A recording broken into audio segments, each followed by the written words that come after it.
Yeah, we're not in the office, we haven't got the fancy lights, we haven't got the nice background, maybe the camera's not as good, but the content doesn't need to stop for you guys, just because I'm away doing some commentary at the moment. It's World Matchplay Week and we need our build-up, we need our fix of everything World Matchplay related. And today's the day I get to answer you guys who have been in the comments section going, but you haven't mentioned Nathan Aspinall yet.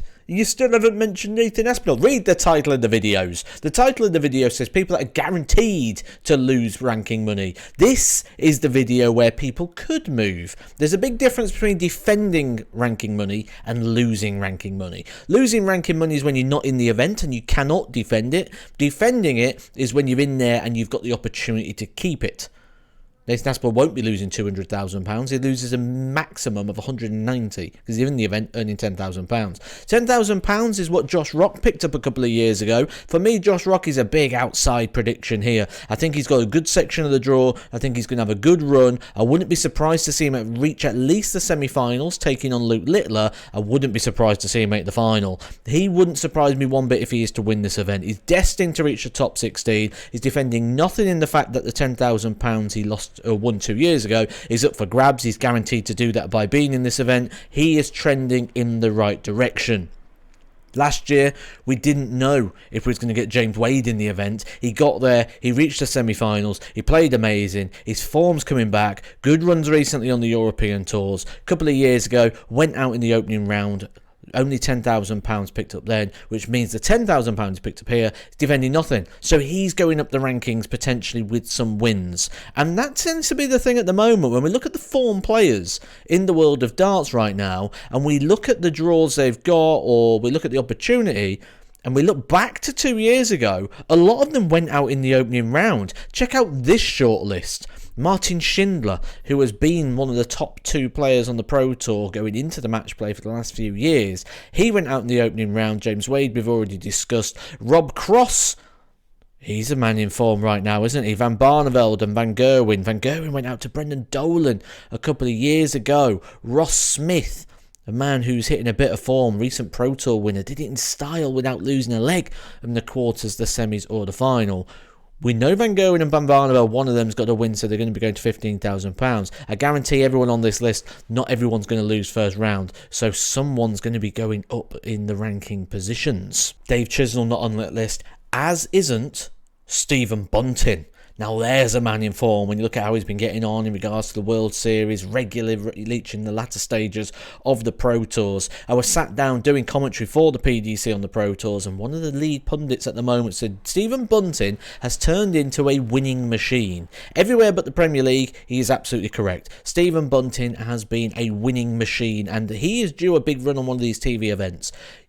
Probably going to put himself into a position where he's going to be nailing himself on for the Premier League again next year, have an opportunity to have a better campaign. Played well, reminds me of the Kim Hybrex Premier League campaign, where it's a good campaign in regards to the performance, wasn't in regards to the results. So Stephen Bunting, another one to keep an eye on. Defending nothing, £10,000 up for grabs, he's already done that. Lots of the form players right now, defending nothing, which means we could see some huge moves in the rankings, not only for the players going up, but for the players that are defending quite a lot. Let's start off with the 2 biggest prizes, the winner and the runner-up. Nathan Aspinall picked up this title 2 years ago, which means he is defending the biggest prize pot, £200,000. £10,000 of it has already been defended, and every single win he gets will see more of that prize money be defended. However, Nathan Aspinall is in serious danger of dropping out the top 16 here.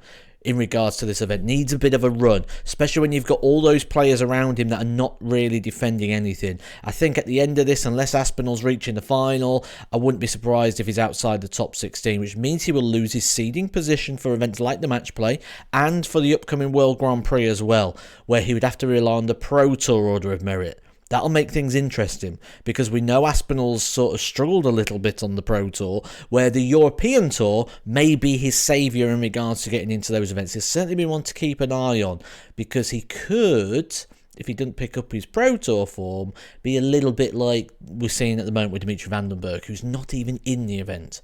Michael Smith, who's not even in the event. Those players we've got used to seeing on a regular basis. So Aspinall could do with picking up a little bit here. Johnny Clayton, currently world number 5. If he is not to go far in this event, he's probably not going to drop out the world's top 16. He's going to keep his position in there, but be closer to the 16 rather than be up at the top end where he's close to the Premier League positions. Is he going to go to the final again? You can never really predict it at the World Match Play. It's the best players in the world. Johnny Clayton more than capable and coming into a little bit of form at the moment, but I think £100,000. He's going to defend quite a lot of it, but I don't think he defends the whole lot. Semi-finalists, though, they got £50,000. That's quite significant, certainly for Joe Cullen. Joe Cullen's not been in great form. Now, one thing we know about Joe Cullen is he doesn't like being written off. A couple of years ago, played Damon Heta, bashed him up, didn't he, at the World Match Play. He was not the favourite to beat Vessel Nyman, bashed him up at the World Championships. So he doesn't like it when he's written off, and it feels like he's been written off again here for this.